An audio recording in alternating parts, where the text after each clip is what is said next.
Hey there! Today we are going to tackle one of the trickiest parts of learning English. Yep, we're cracking the code of prepositions.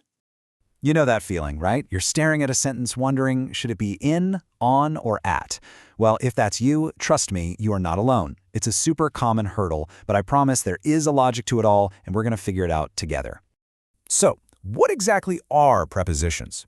Basically, they're these short but mighty words that tell us where something is, where it's headed, or when something's happening.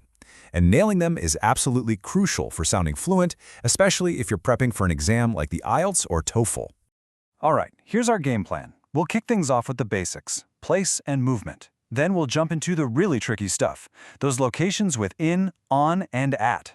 From there, we'll see how those same words work with time. And we'll wrap it all up with some awesome pro tips that go beyond the standard rules. Okay, first up, place and movement. We're going to start with stuff we can actually see and picture in our heads, where things are and where they're going. This is going to build a really solid foundation for everything that comes next. Let's keep it simple to start. Just picture a red ball and a blue box. Where's the ball? Is it on the box? Maybe it's under it, or between two boxes. Or how about in the box? See? These simple visuals translate directly into everyday sentences, like, my wallet is in my purse. Okay, time for a quick pop quiz. Take a look at this sentence. Sean and Noel were standing blank a tree, waiting for the rain to stop. Which preposition fits in that blank? If you said under, you nailed it. Of course, they were standing under the tree to stay dry. Now let's build on that idea. Prepositions don't just show us where something is sitting still. They also show movement. That same ball can bounce into a box or out of it. A dog can jump over a fence. It's all about action and direction. All right, buckle up because here comes the main event, finally mastering in, on, and at for locations. Now, the rules here are a little less about what you can see and a little more about just remembering the types of places we're talking about.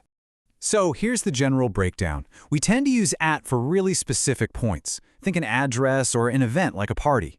We use in for things that are enclosed or for big areas like cities and countries. And we use on for surfaces like a floor, a road, or for most kinds of public transport. Okay, and this is where it gets really interesting with these little differences in meaning.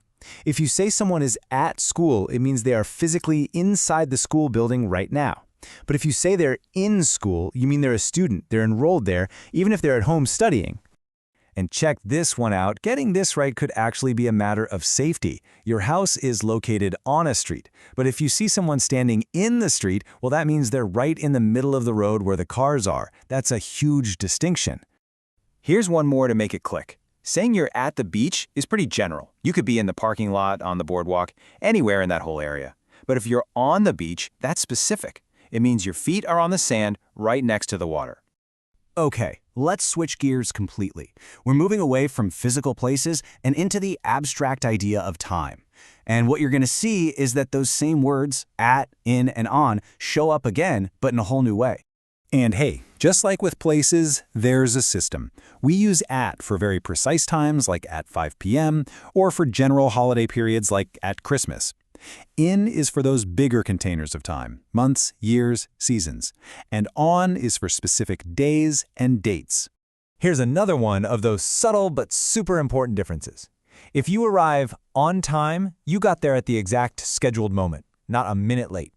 But if you arrived in time, it means you got there early with enough time to spare before things kicked off. We can also use prepositions to tell a whole story, to show a sequence of events. Take Tony's day, for instance. He eats breakfast before work. He works from 9 to 5. He has a snack during the day. And he goes home after work. Those little words create a perfect timeline for us. Okay, you have totally got the main concepts down. So now it's time for a lightning round of pro tips. These are super practical tricks for everyday situations that kind of go beyond the basic rules. First up, vehicles. Here is the easiest trick ever. If you can stand up and walk around inside it, you get on it, like on a bus or on a plane. If you can only sit down, you get in it, like in a car. Simple, right? And for anything you ride, like a bike or a horse, you're always on it. Next, let's talk about our digital lives, because this one is so important now. You are always on. a platform or a device. So you're on YouTube or on your laptop, but you see something in the content itself, like in a video or in an article. The only weird little exception here is TV. For some reason, it's always on TV. And last but not least, clothes. For most things, it's easy. They're on you. Shoes are on your feet. Glasses are on your face. But here's the fun exception. For things that actually go inside something else, we use in, like piercings in your ears or contact lenses in your eyes. So look at that. We've come full circle. We started with this definition, and now you can really see how it all works. From a ball in a box, to a meeting on Tuesday, all the way to a video on your phone. It's amazing how these tiny little words connect our entire world.